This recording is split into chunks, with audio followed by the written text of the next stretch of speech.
먼저 장래가 발생하면 상주와 상제가 나뉘게 됩니다. 한 번쯤은 들어본 말일 수 있지만 어떤 뜻을 담고 있고 어떻게 나뉘게 되는 것인지 단어가 담고 있는 자세한 뜻부터 알려드리도록 하겠습니다. 먼저 상주의 의미부터 알아보겠습니다. 상주는 장례식의 결정권자, 주관자라고 할 수 있습니다. 장례가 발생했을 때 고인의 장자가 주로 상주가 되곤 하는데요. 장례식의 전반적인 모든 절차와 일정을 준비하곤 합니다. 또 상주를 포함하여 2명 이상 빈소를 지켜야 하는데요. 빈소에서 조문객을 맞이하는 역할을 합니다. 장례식의 주관자이다 보니 장례식을 진행하는 것에 있어서 총책임자라는 의미로 볼 수 있습니다. 상제는 부모 또는 조부모의 상중에 있는 사람을 일컫는 말인데요. 상주를 도와 장례를 진행하는 사람을 의미하기도 합니다. 보통의 경우 고인의 큰아들이 상주가 되는 경우가 많으며 큰아들이 없는 경우 장손이 상주를 맡게 됩니다.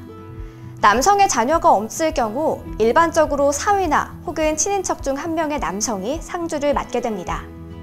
하지만 여성 자녀들이 상주를 맡을 수 있습니다.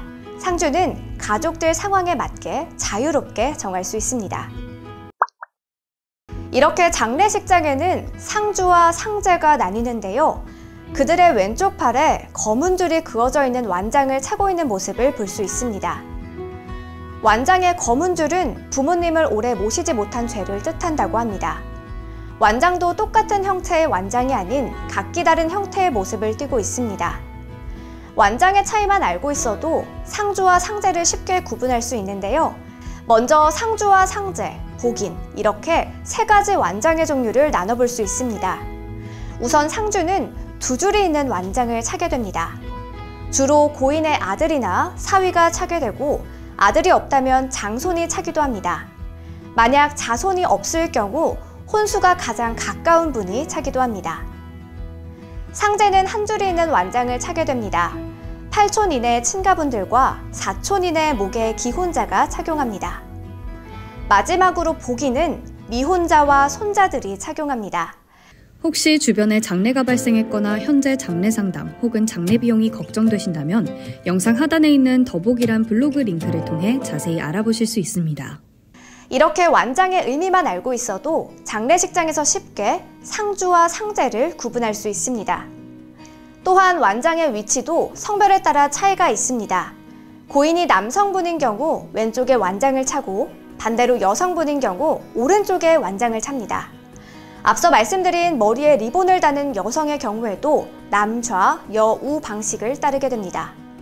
장례식장에는 고인의 아들과 딸뿐 아니라 많은 가족들이 함께 모여 장례를 치르게 됩니다. 만약 할머니, 할아버지가 돌아가셨다면 힘들어하는 부모님을 옆에서 위로하는 것뿐만 아니라 손자와 손녀로서 장례식장에서 도와야 할 역할이 있습니다. 먼저 손자들은 손님 맞이와 안내, 음식 나르기, 심부름 등 빈소의 일을 돕습니다. 장례식장에는 많은 사람들이 오고 가고 또 감정적으로 많이 지쳐있기 때문에 이런 작은 일들을 도와주는 것이 큰 힘이 됩니다. 그리고 말씀드린 것처럼 손자와 손녀는 상제에 해당됩니다. 그렇기 때문에 두건과 완장 등 예복을 갖춰 입어야 합니다. 손주들 역시 장례를 치르는 3일 내내 장례식을 함께 치러야 하는데요. 고인의 자식들은 장례식장에 3일 내내 상주하고 손주들도 3일 내내 가까운 집에서 자고 새벽에 다시 장례식장으로 옵니다. 오늘 영상이 유익하셨다면 구독과 좋아요 눌러주시고요. 혹은 영상을 보시고 장례 상담이 필요하시다면 화장 전문 상조 SN라이프 홈페이지를 통해 연락 주시기 바랍니다.